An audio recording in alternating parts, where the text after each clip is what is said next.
Welcome to CGTN Live. Good evening. I'm Din Yang with the China Global Television Network live in Shanghai. The first ever China International Import Exposition is just hours away.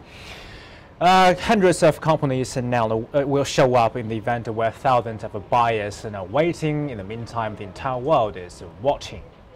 Some may ask, is this simply just another China-hosted shopping carnival? Will there be anything that more than just about modern consumerism? And while the rise of protectionism across the world is loud, can China's voice for free trade be heard clearly? With all those issues bearing in mind, we at the CGTN decide to renew an online series, a panelist discussion, the Round Table.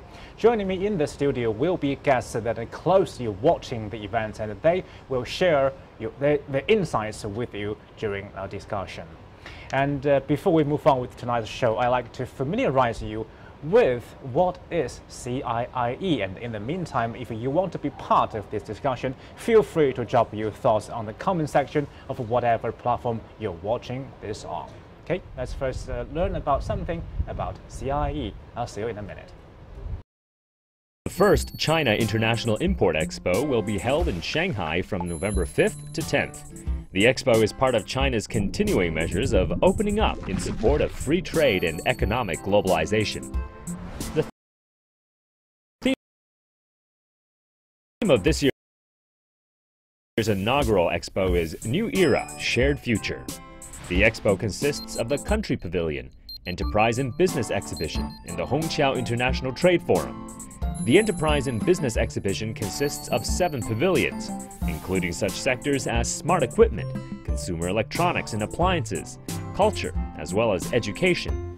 The Hongqiao International Economic and Trade Forum, which includes an opening ceremony and 3 parallel forums, will focus on China's opening up, innovation, and investment.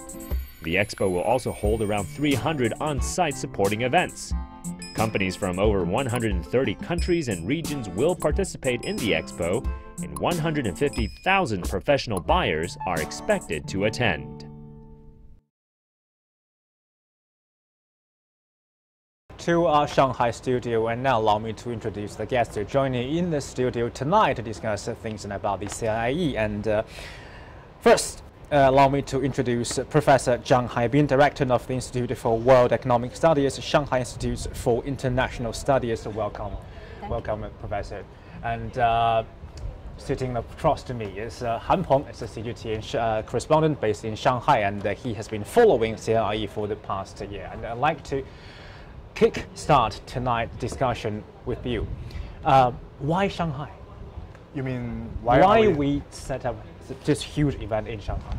I think this is, to answer this question, just look behind you. Actually, Shanghai is the place where old meets the new and east meets the west. It's the earliest place where China opened up to the world. This is on the eastern bank of the Huangpu River. You can see the new high-rises. Actually, it tells people how fast Shanghai has been changing over the past 3 decades. You've been based in Shanghai for a while. Can you tell us a little bit about those constructions behind it? What are they? Yeah. Exactly. If you look at that TV tower, is the Oriental Pearl Tower. It was built in the year 1995. And I can tell you that before that year, before the year 1990, this place, which is called Lujiazui today, is all farmlands, nothing there. And then over the past 3 decades, everything mushroomed. So this TV tower is among the first building that rises from this place. And then the other one, which people nicknamed it as the bottle opener. It's the World Trade... Because its shape looks like a bottle opener. Yes, okay. Yes. The one which is shining there is the World Financial Center. It is where many of the foreign investment banks, as well as the multinationals, choose to base their China headquarters in. And also the other one, which is the tallest on the right side, is called the Shanghai Center. It's the highest building right here in China, over 600 meters high. So these are all the new buildings that Shanghai has. But on the other side of the river, you see all those old buildings. They're actually built nearly over a century ago, I have to say, because they were built by the colonialists who came to China, invaded China, and demanded China to open up so that they can have more cargo, more ships sailing into Shanghai through the Huangpu River, and then sell their product to Chinese market so that they can make more money and exploit the Chinese people. Professor, with that image behind us, what do you think that China is trying to say to the world with this image? Because the event is set in this city, and people are bound to see what is going on behind us. So what does the image say? I think just like the Han Peng has already mentioned, that Shanghai is just like a window of the China's, after 40 years, how China's make a great achievement during the past 4 decades. 40 years being the opening, the economic opening up and the reform. Yes. But on the other hand, I think China would like to use the Shanghai as a platform to send out the signal of the China's central government have a very strong and ambitious or very strong commitment. Yes, commitment. In future, China will more open and more deep reform domestically. So I think this is very important signals China's government want to send out through the Shanghai this window. Okay. Professor talked about opening up, but for the next 5 days, I mean, from tomorrow and all the way until December the 10th, I think that is the window of the window frame for the CIIE. Who is China trying to open up for? I think this is a very interesting question because, as I said, if you look past, it was always China being forced to open up the market in the old Qing dynasty. But today, China is actively opening up to the world. It's very difficult to say which country or which region China is trying to open up to. It's actually opening up to the entire world because China is now the world's biggest consumption market, and there are 1.3 billion people trying to pursue a better life and buy better products. And if you think about this, of course there are many Chinese companies that are selling products to Chinese people, but that's not enough. And that's how we are having this import expo, and we're expecting a lot of foreign companies to come and sell more products to the Chinese market.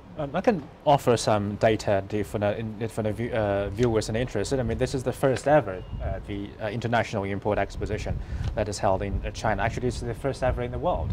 And for the next 5 days, China will see the participation of over 130 countries and regions, and where there will be around 3,000 companies coming to join this huge party, this huge affair. Who are they? Who are those? Yes, actually, if you listen to these figures, they're all just dry numbers from the Commerce Ministry. It's not that driving me. 3,000 companies. Yes, but then when I really visited the Expo venue, I was completely You've already been there? Yes, I was already there. And I saw those giant helicopters that are being put inside the venue. They are the biggest one, which is also the most expensive exhibit throughout this entire Expo, was made by an Italian company. And that one was 17 meters long and 5 meters high. So that company is trying to sell buyers, not necessarily from China, but yes, that $28 million helicopter to the Chinese market. And they told me that there are already potential buyers trying to approach them, and they may secure several deals. Can they imagine what kind of buyers are interested in such huge and expensive helicopter? They told us that that helicopter is designed for emergency rescue operation. So China definitely, when there is a traffic accident, for example, on the places that are difficult to reach, helicopter can be very handy. Or when there is disasters like earthquake. Of course, that giant helicopter, they told me that they can carry over 6 stretches at one time, which means they can save 6 injured people at one time. That can save lives here in China.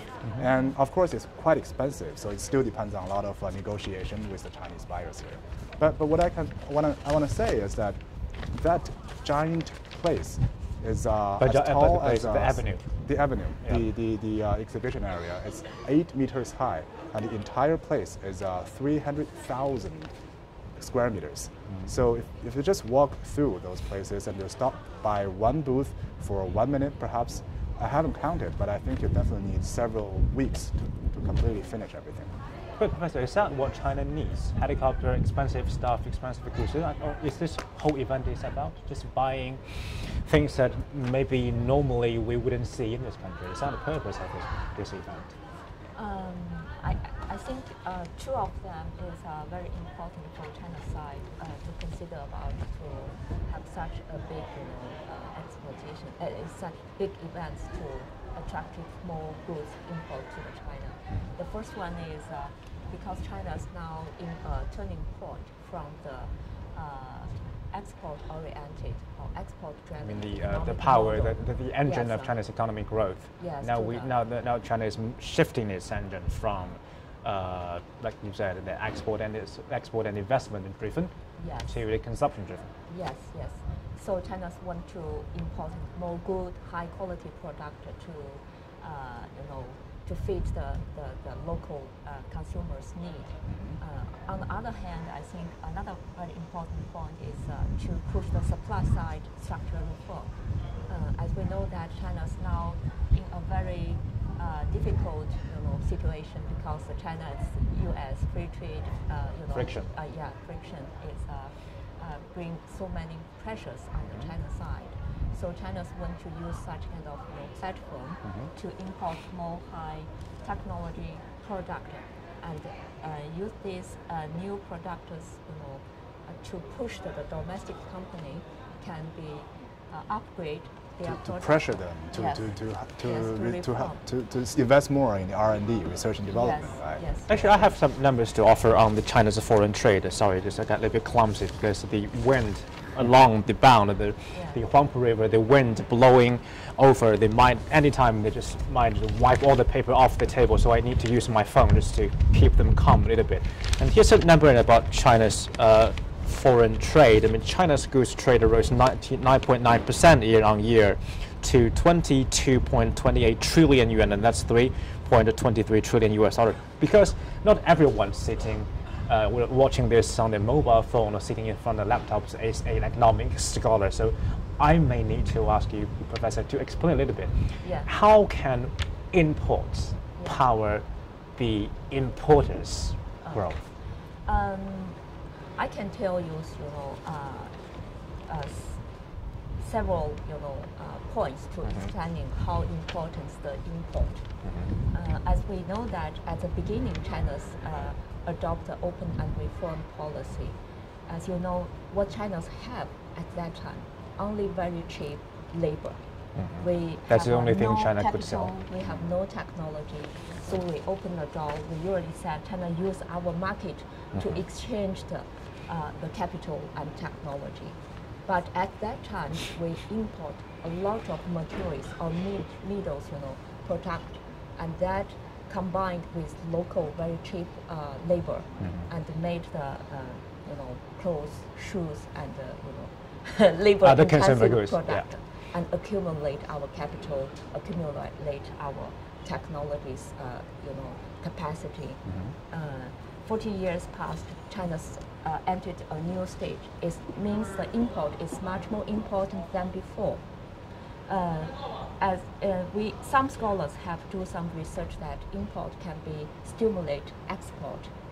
Import is for the normal understanding, the import only bring competitions to the local company, to the local market. I believe there's local worried about. I think this is a very interesting point that import is actually accelerating on export, because that's something that we need to tell President Trump perhaps, because for him it's a zero-sum game. That when China is selling more product to the United States, we are stealing their jobs. And I know that you've been living in the United States for a short period of time, and when you were there, did you feel this compulsive mass buying goods made in China? Actually, you don't actually draw that line that clearly, or do you feel that sentiment among local people?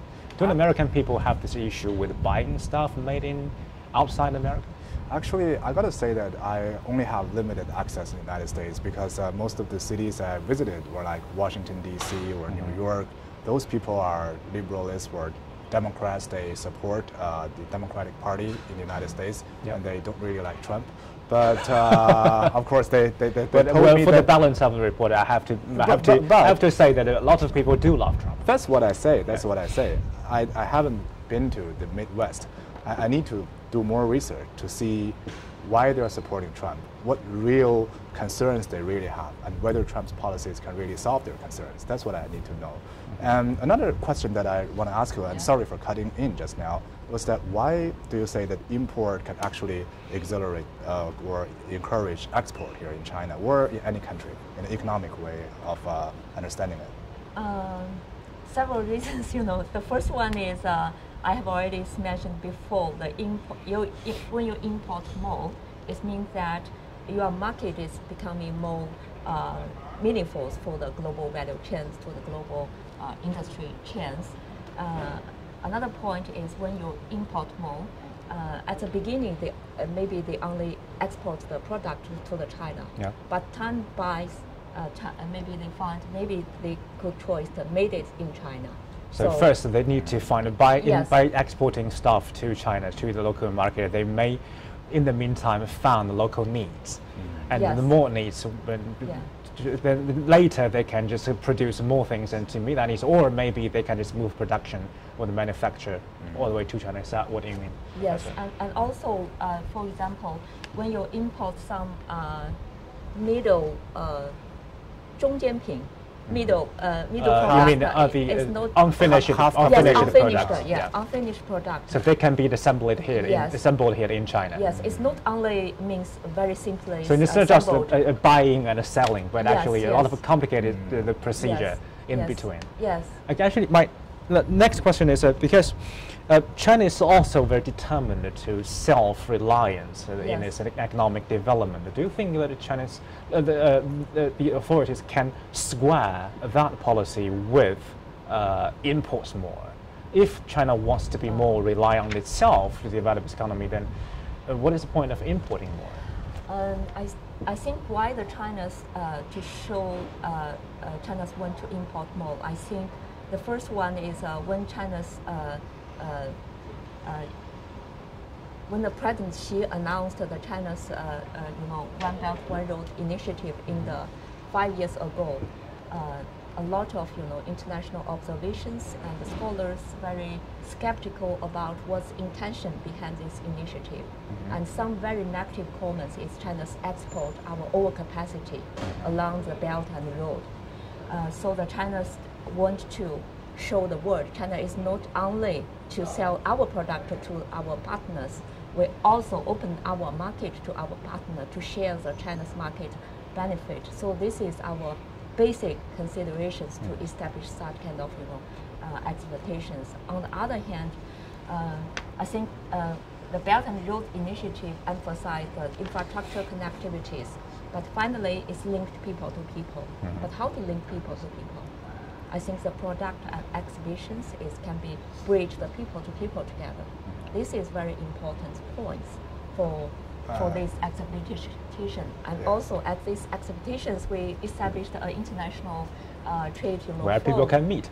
Yes, and they can express their, I think, exchange. This is very important. They can talk to each other about what they can do together, not what they can't do together, right? Because we know that now the importers, those companies, and maybe they want to sell to Chinese buyers the helicopters and other expensive goods or services. But who are the buyers? I think that's are they just very exclusively Chinese firms and consumers, or actually? That's a very interesting question, because I asked, I did a lot of interview with several companies and also individual consumers here in China. Of course, this time the expo is not open to the public, so ordinary residents without the badge cannot really enter the venue. But what is interesting is that there are already several ways that people may perhaps in the future be able to get access to them. One thing is definitely through internet, through the online cross-border e-commerce. Companies like Alibaba is having this Tmall International on their webpage, and we're on your mobile phone, just to do some clicks on your mobile phone, and then they can be delivered to your home. And of course, that's just something that ordinary people like us are familiar with. Actually, during my interview, I also bumped into a company that is actually doing a lot of wholesale business from the foreign importers, and then they do it in Chinese rural areas, in the villages, in the mountainous areas. Don't we already have a Pinduoduo for that? We always have this stereotype that those people are poor and those people are just meeting their basic demands. But actually, if you look at it, China has been doing this poverty alleviation campaign for several years. Over several million people have been already lifted out of poverty just over the past few years. And then by the year 2020, the people under the poverty line will be reduced to literally zero. So by that time, or even today, there are already people who are looking outward. The people there are just as open-minded as us. And as long as they have enough money, they want to have a taste of the wine. The wine from France, for example, or some American chocolate. Why not sell products to them? So there are already wholesalers here in China selling products to them, and they have this infrastructure built like roads or cars that can transport all those products into their homes. So there are many people who may be the potential buyers of them. And of course, another big one, I have to say, is the big state-owned companies here in China, like those who are buying the $28 million helicopter, would definitely be big companies instead of individual buyers. I can see, Professor, are you feeling the heat of this discussion because you just roll over your... Yes. And it's a cold day, but the discussion will be really heated, right? Thank you. That's a compliment to me. I'd appreciate that. And talking about competition, because now I think sometimes local companies, local firms can be a little bit overly sensitive to a competitors coming from outside this country. But do you think the influence of the international firms over the local firms in China is that disastrous? I don't think so. I think if you look the list of the company joined this first CIIE, you will not notice that most of them already established their business in relation. China. Okay. Yes. No. I think because last year President Xi announced this information, there are only 1 year. It's too 2017 May. Yes. This is the first when the decision to open such a huge fair was announced. So this year, I think not enough time for more wider, information spread to more foreign company to join this event. So in this first time, I think most of the company join this event, they have already carried out business with China. So they are familiar with China's market, and China's company, local company, is already, I think, familiar with the competition. I think they know more. Yes, globalizations. So I think that don't worry about, we invited more foreign companies to join this market. More opens, more competitions means more opportunities. For those companies, those Chinese companies that you talked to, Han Peng, are they worried? I think they are happy about it. Really? Yes, because one thing is that they can have more They're partners. happy. They can have more partners to work with, and the other thing is that I don't think they are very happy. I think they simply just realize that is the reality. But I never expected. Are they really happy, or actually they can manage to adjust the attitude towards the competition? Yes, yes. I think what is really important, of course, is a reality, but you need to be happy every day about the realities, right? But I think they have the reason to be happy, because normally if you close your door and you just manufacture your products in your home and then you sell it to the neighboring villages, there are always the small business that will never be mature enough to really compete across the globe.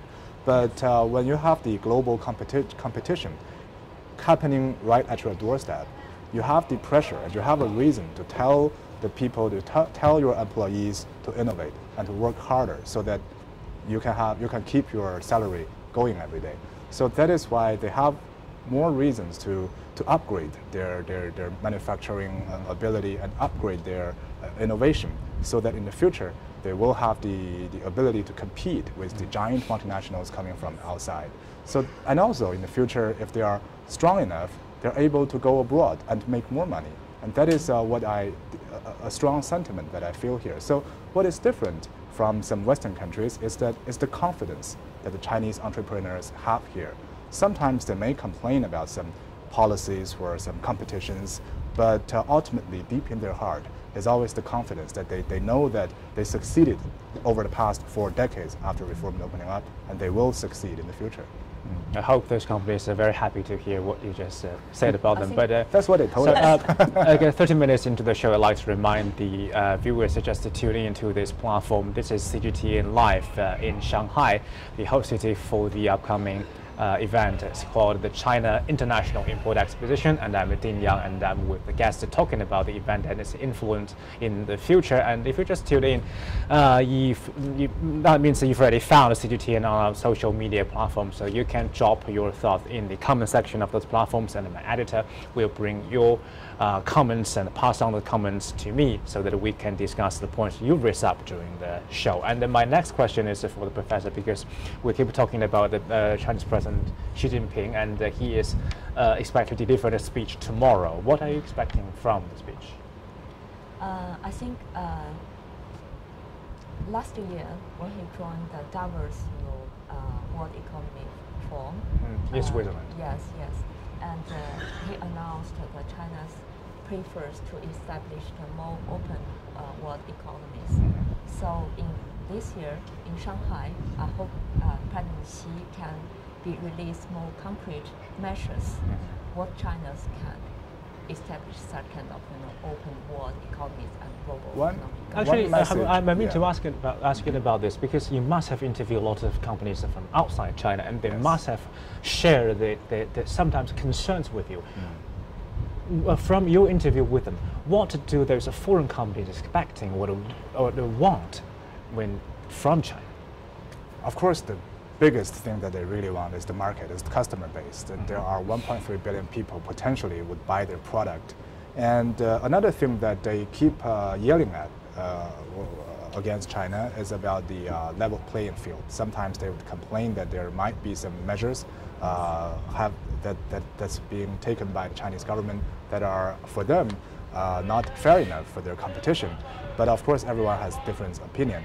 That is one thing that they really they want to see more changes. And another thing that they would say is that, of course, they know there might be some disagreements in the market policies between them and the Chinese government. But what they say is that tariff is definitely not the right way to solve the problem. They can talk to the Chinese government and to pressure the Chinese government, but not to have a tariff war against each other, because there's double lose for both sides. About the tariff, the recent Chinese measures that has been issued is that China will slash the most favored nation tariffs on a total of 1,585 taxable items starting from Thursday, as the country moves to further open its market. But Professor, can China meet those demands? In the long term, yes. But in the short and mid term, I think it's a little difficult for China's side. But another, I would like to end it one point is what's upside to expectation from the President Xi's speech tomorrow. Because now the U.S. and China's relationship is very. Let's say it's not the most exciting level. I think some European scholars even said we are on the verge of the Cold War. So would you agree with that? Yeah, the word is look what's the. Would you agree with that? That now the entire world is on the verge of another Cold War. Do you agree with it? Partly agree with it. Oh. If we are not very good control the current situation, so the global society, the international society will look the President Xi how to respond to such kind of the situation. One thing, how to avoid this kind of unavoidable war. One thing that I really want to ask is that I have already saw a message on the website of the Ministry of Commerce of China, which says that China will launch more policies to reduce the import taxes for foreign companies. Yes. Do you think it's a measure that China is trying to make some concession to the U.S. government to avoid what you call a Cold War possibility, or is just China's own stance of keep opening up its market, or is it actually something in between, or both? I think China's decreased our tax is only a small part of the required list from the United States side. Besides this, United States also hope China can be taking more concrete measures to protect the intellectual property right. This is also very clear issues. Another is SOE issue. state-owned enterprise, how to make it more transparency, and our so many subsidies. Subsidies. Yes, how can it make more justice and also more transparent? Fair. The so-called Yes. level playing Transparency. field. Yes. Yes. Okay, allow me to take over. My last question for tonight's live. How can China, or how can the organizers of the event measure if the upcoming exposition is a success? Professor, I think, starting from you. Yeah, that's good from the professor. It's too difficult for me How to to answer. measure the success of the event? I think Deal signed or? I hope we can't focus on how much China side buy from this expedition. Don't pay too much attention on the number or on the not just a size number. of the This is not the numbers issues. I think we should focus on what China's can release our reform and our open measures through this platform. This is very important. If you only focus on how many products China's buy from this Expo, I think this is very wrong directions and very wrong criteria when we just comment this CIIE. So not just to look at numbers, but I know one way you to measure the success of the event is that if that helicopter you just mentioned has been successfully sold, but are there any other means? I think I agree with you. The number doesn't really matter here. What really matters for me, I think, is whether you can have another Expo next year and then another one the year after the next. Whether we can make this a long-term, sustainable way for China to really open up and to provide an Expo or a place for foreign companies to come to China and for the Chinese buyers to go there and buy, to make it more institutionalized, to make it more a regular event. I think that is the most important thing. So it's hard to say that whether this year is going to be a success. I think it is a success already because, as you said, nearly 3,000 companies from 130 countries and regions. That was already a big success. But what's going to happen next year? And whether this will be a trend for China to really have an Expo like this and then have more measures to open up to the world and really promote free trade across the globe. I think that is the thing that we need to look at when we're measuring the success. Thank you. That's Zhang Haibing of the Shanghai Institute for International Studies and Han Peng, CGTN's Shanghai correspondent. Thank you for your insights. Now, China has got the limelight and the attention of the world. What it's going to say to the world with that limelight, we're about to see tomorrow when Chinese President Xi Jinping is delivering a keynote speech at the opening ceremony of the China International Import Exhibition. And in the meantime, at CGTN, we will continue to bring you the coverage of the event and the more live events. So stay tuned to CGTN and to CGTN.com and our TV channel to find more updates about CIIE. And for now, I'm Din Yang in Shanghai with the CGTN Live. Thank you for your company. Thank you for your insight. Good night.